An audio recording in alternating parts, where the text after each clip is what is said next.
Bem-vindos a mais um Fura Bolhas Podcast. Muito legal estar aqui com você de novo. Muito legal poder bater um papo com você de novo, falando das diversas vertentes do mundo do empreendedorismo.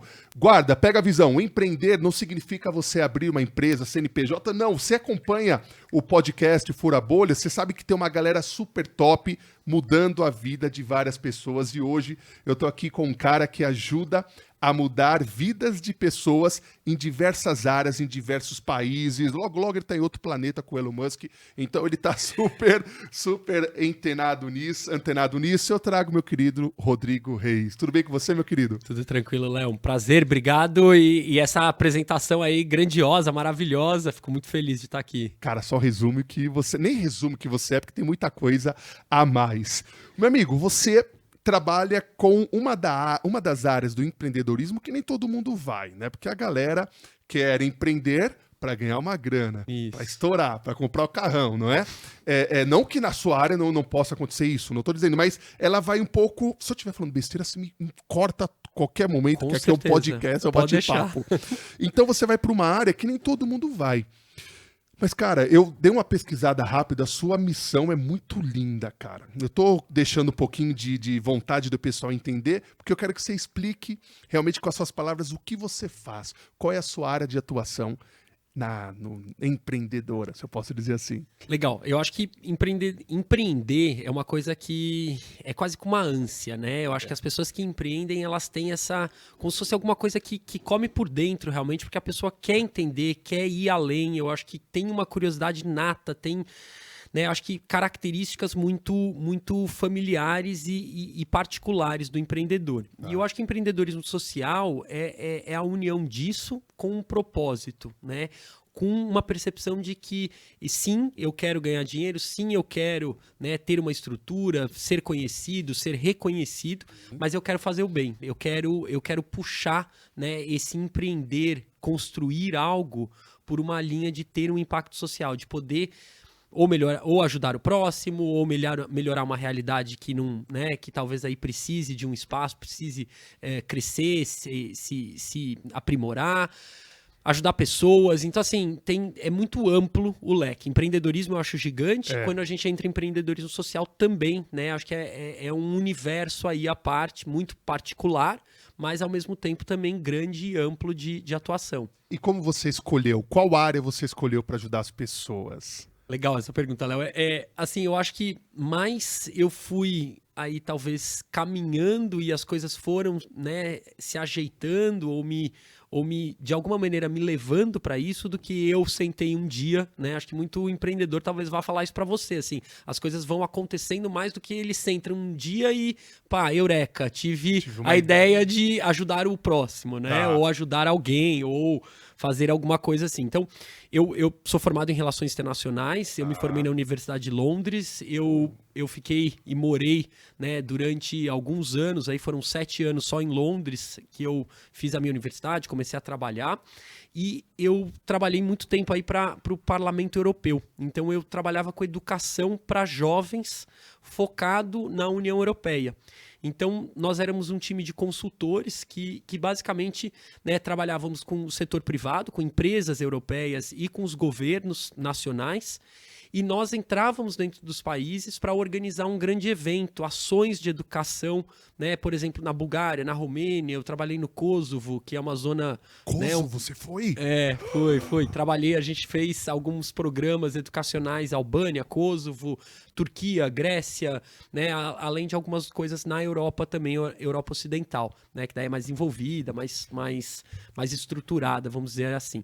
E aí a ideia era essa, assim, era educar jovens sobre o funcionamento da União Europeia. Por que existe esse bloco? Por que aquilo, né? Por que tem essa estrutura? Como é que funciona? É uma educação política, de certa maneira, mas a gente conseguia também trabalhar pautas muito fortes, que eram as pautas dos Objetivos de Desenvolvimento Sustentável da ONU, né? As pessoas também conhecem como Agenda 2030, igualdade de gênero, a questão da imigração, segurança, né? Bom, uma série de temas aí para a Europa que são muito fortes. E a gente foi trabalhando, né? Eu e esse grupo de jovens fomos trabalhando durante algum tempo, organizando essas ações.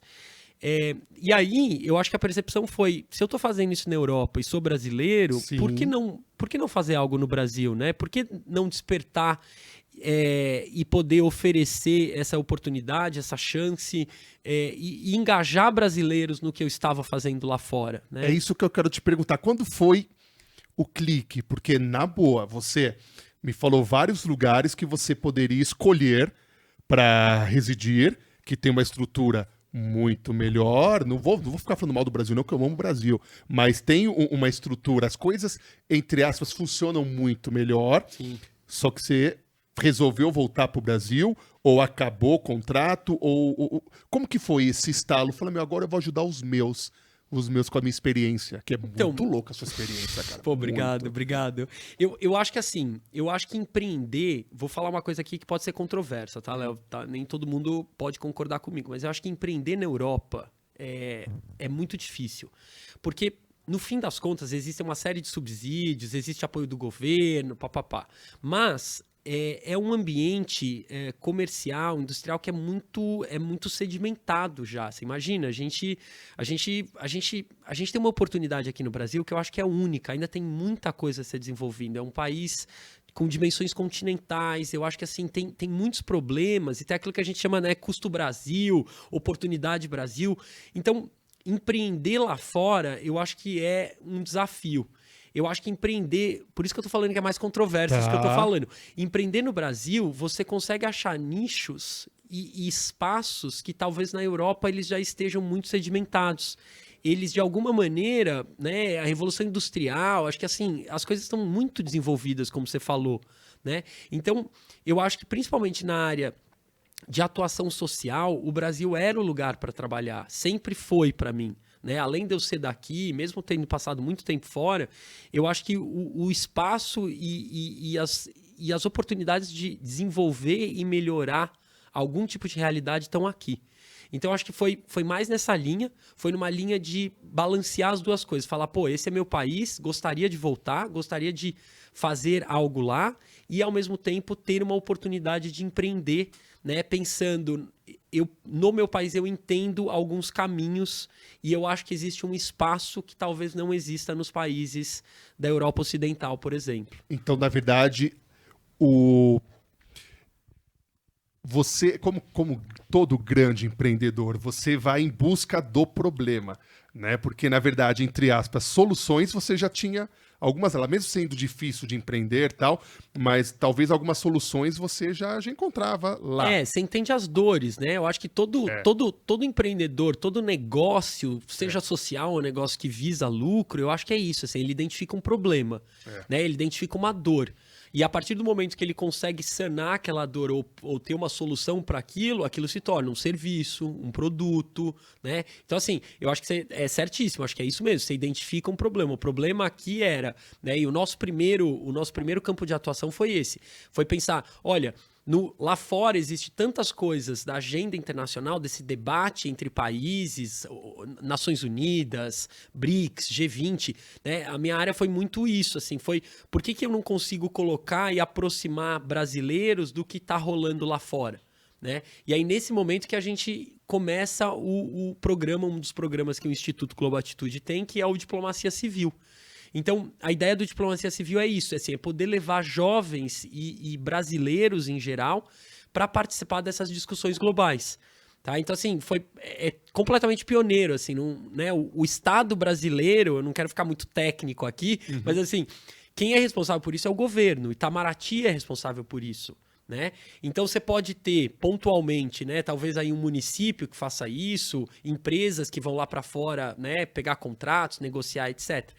Mas antes desse programa de Diplomacia Civil, né, até onde eu conheço, não existia algum mecanismo, algum programa que tivesse esse lado da educação, que tivesse esse lado de visitar outros países, de entender outras realidades, de fazer reuniões em organizações internacionais.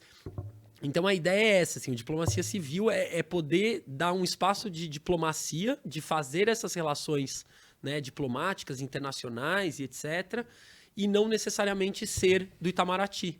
Né? Então, por isso que foi tão incrível, assim, quando a gente começou a levar isso para empresas, levar isso para universidades, levar isso, né, e abrir isso para pessoas participarem, a gente tinha, assim, 100, 150 pessoas se inscrevendo para 4 vagas, para 4 participações fora do Brasil. Mas, por exemplo, você chegou um jovem com uma puta ideia boa, com uma bagagem gigantesca, e aí você chegou aqui no Brasil, né, com um leque de problemas, falar, agora eu quero atuar.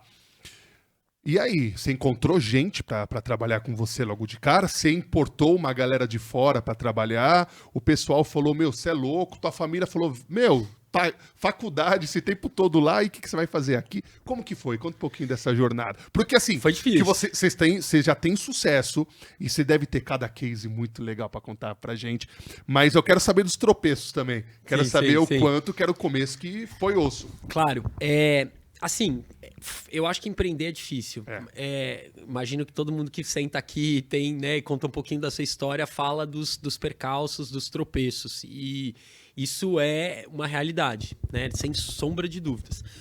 Eu acho que foi um passo, né? Eu tinha essa vontade de não trabalhar para os outros. Eu tinha muita vontade de fazer algo por mim mesmo, né? De iniciar algo que talvez não existisse antes. Então, eu acho que essa foi sempre o motor, né? Mas sim, foi uma jogada arriscada, porque no fim das contas você sai de uma realidade, uma qualidade de vida, uma segurança, né? E vai para um ambiente que é um ambiente de... Você pode dar certo, você pode não dar certo, você pode usar o dinheiro que você tem para começar alguma coisa, apostar. Então, assim, eu me sinto muito sortudo de ter, na hora que eu cheguei, pensado e podido, né? Acho que feito alguns contatos para mostrar aquilo dali que eu estava sugerindo, essa oportunidade de conectar pessoas, levar pessoas para viajar, participar desses eventos aí educacionais, intercâmbios e etc. E, ao mesmo tempo, né, dar alguns pequenos passos para trazer pessoas que pudessem ter essa ideia junto. Né? E aí uma outra coisa que eu acho que é muito, muito engraçado de alguma maneira, né? Porque assim, eu tenho formação em relações internacionais. No fim das contas, as pessoas, eu não me sentia muito capacitado para isso, porque você tem que fazer gestão de pessoas, você tem que ser o seu contador, você não tem dinheiro para advogado, você precisa de favor, você precisa de pedir ajuda para o outro. Então assim, é uma preparação que na prática a gente não vê isso na universidade, nem na vida. Empreender não é algo que você faça. Você se formou teórica. em Londres, né? Eu me formei em Londres, mas eu me formei em RI. Eu discutia as correntes de pensamento e análise de risco de países, conflito e etc. Então, assim, o que você vê na teoria não te prepara nunca para atuar na prática. Isso é gritante, isso é uma das primeiras coisas que grita para um empreendedor, né? Seja ele social ou não. E aí, com essa formação em relações internacionais, eu acho que isso super também dificultou, né? Sim. Cara, antes, só abrir uma janela, vocês estão ligados que tá aqui, o microfone deu problema, meu amigo entrou aqui. Aqui estamos em casa, certo? Em casa, se cai um copo, se acontece alguma coisa, a gente vai, limpa a mesinha, então estamos em casa, beleza? Isso que é o tesão do podcast. E você deve ter cases, cara, que mexem com você, né? Vocês atuam agora nível Brasil inteiro, São Paulo, como que é? Isso, o que a gente começou? A gente começou com essa questão de participação, com diplomacia civil, tá? Que é esse programa que no momento está em stand-by, porque obviamente pandemia, a gente, né, teve que colocar isso guardadinho, embaladinho, a gente conhece, gosta, quer muito retomar, mas ele ainda está guardado para a gente poder ter um pouco mais de segurança nas viagens internacionais. Sim. E aí o que a gente fez foi, na pandemia, a gente teve que dar uma pivotada, né? Foi horrível, obviamente, a gente teve, né, assim, a equipe que estava toda formada, azeitada, integrada, a gente perdeu muita coisa, a gente teve cancelamentos, a gente teve desistências, os eventos fecharam, as atividades que a gente fazia aqui no Brasil também, né? Acho que foi desafiador aí para muita gente. Então a gente teve que pivotar pivotar no sentido de, né, você tá... É aquela frase do empreendedor, né? O avião tá se partindo, você tá voando e ao mesmo tempo você tá tentando remontar, consertar, porque o voo não pode cair, né? Então foi muito isso. E a gente começou a trabalhar com o setor público. Então a gente começou a levar essa agenda de Objetivo de Desenvolvimento Sustentável, da Agenda 2030 e etc., para dentro das escolas públicas. E foi esse momento que a gente conseguiu dar conseguiu retomar o nosso trabalho e levar tudo isso que a gente tinha acumulado fora do Brasil para dentro da escola pública, que é onde eu acho que a gente consegue ter uma atuação maior.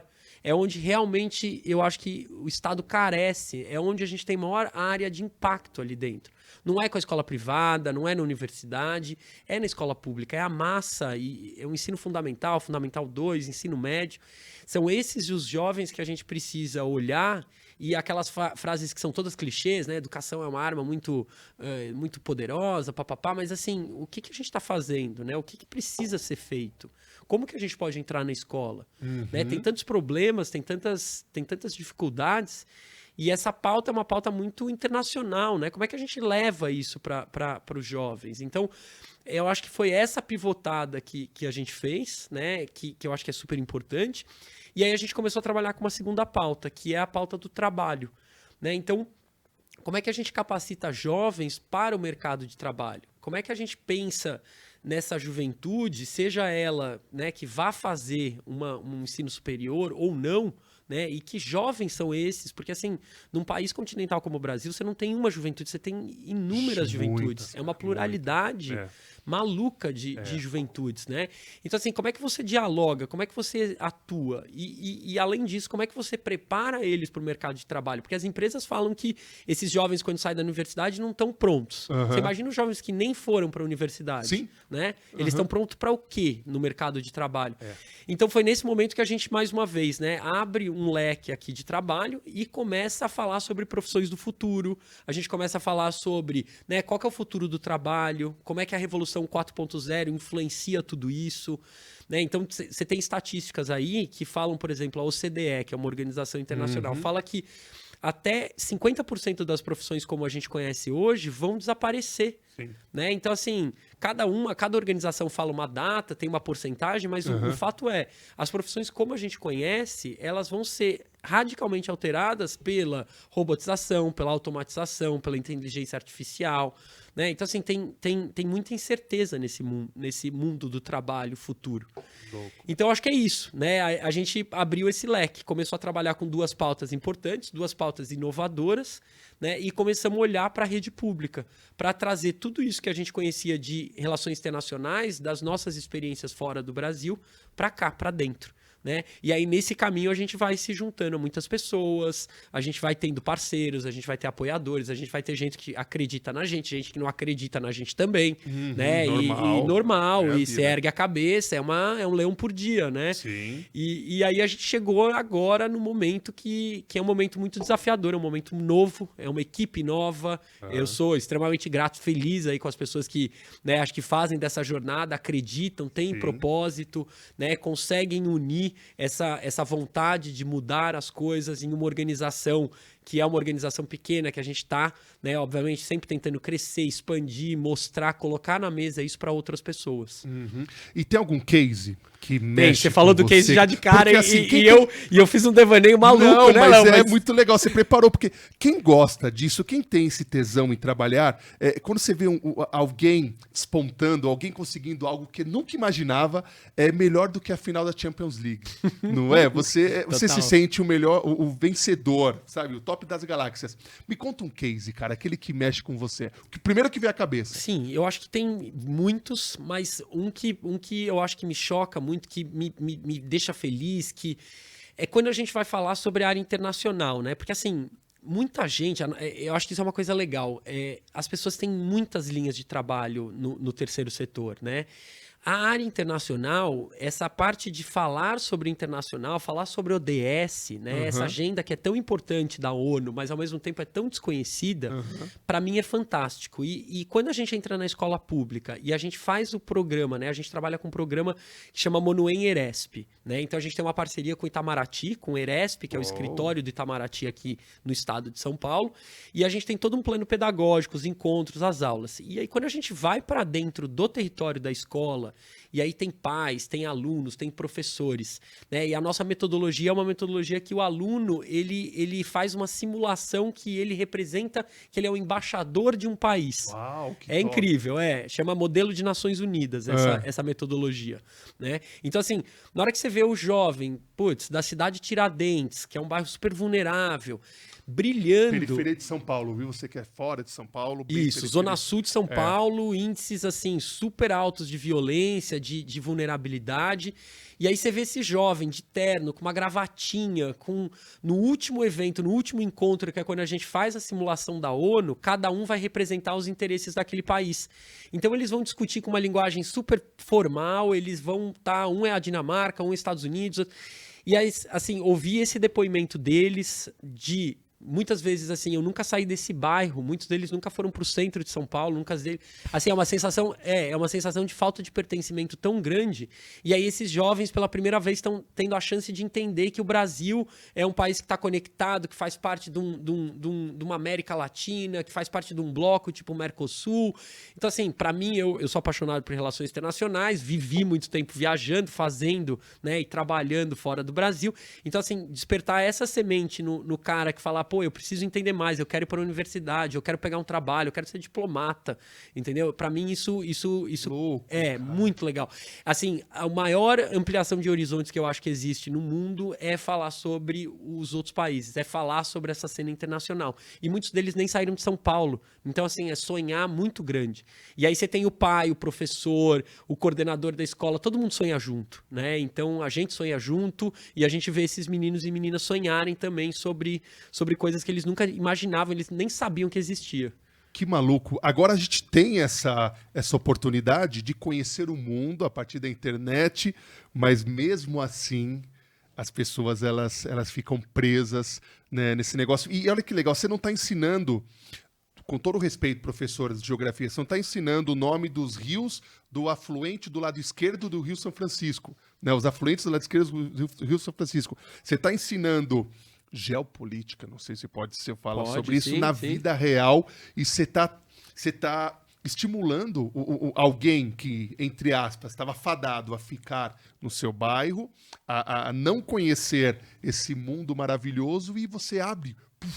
Né? O nome desse negócio não é empreendedorismo social, não é conhecimento do mundo, o nome desse negócio é vida.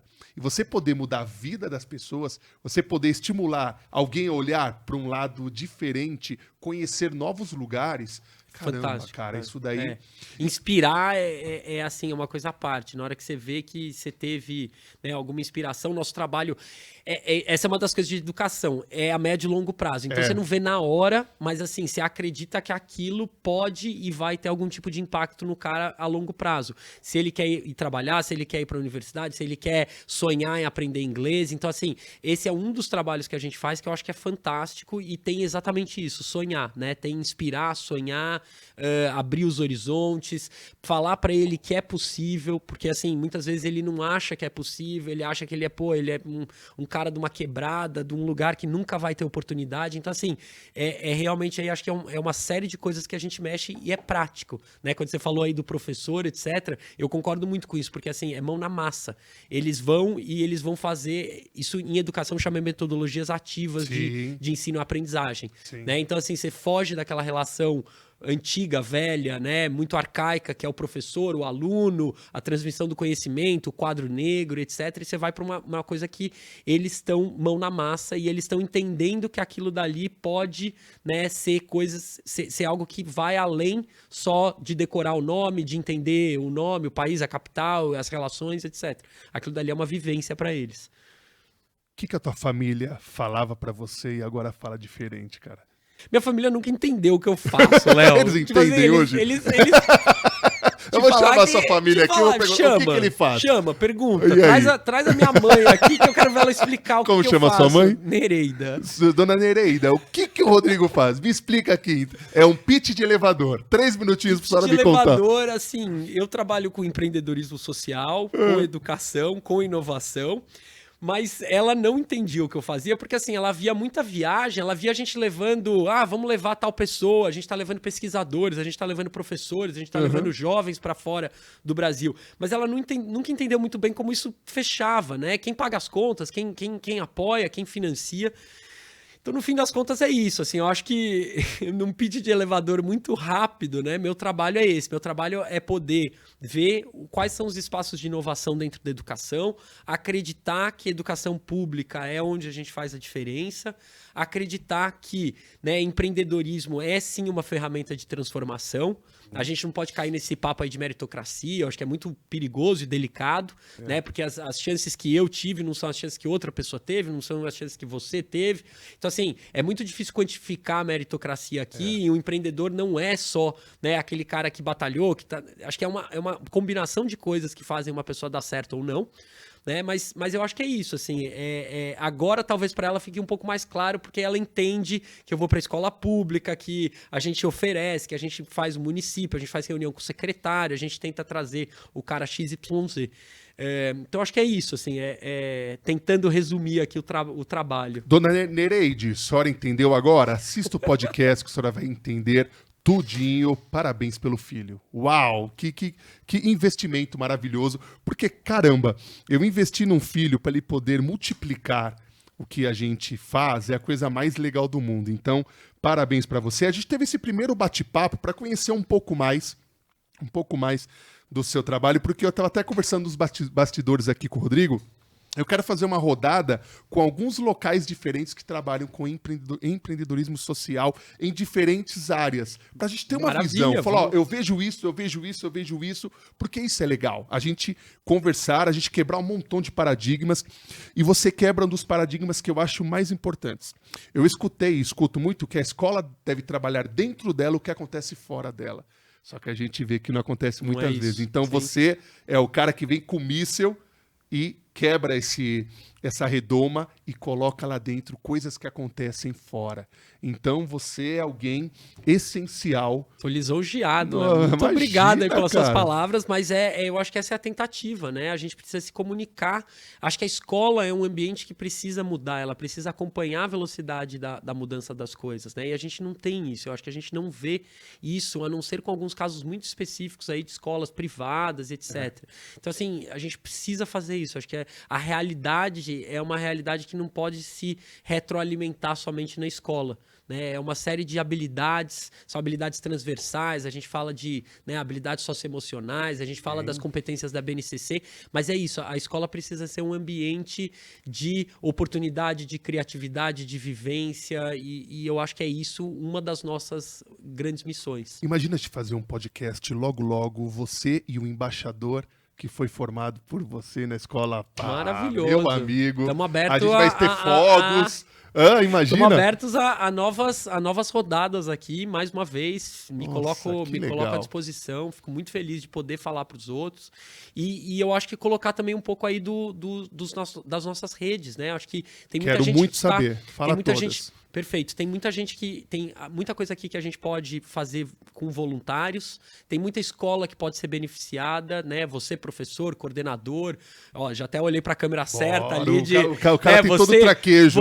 Você, coordenador, professor, aluno de escolas públicas que queira entender um pouquinho mais sobre o que a gente faz, né? A gente está aqui aberto, interessado, né? Acho que tem muita coisa a ser feita.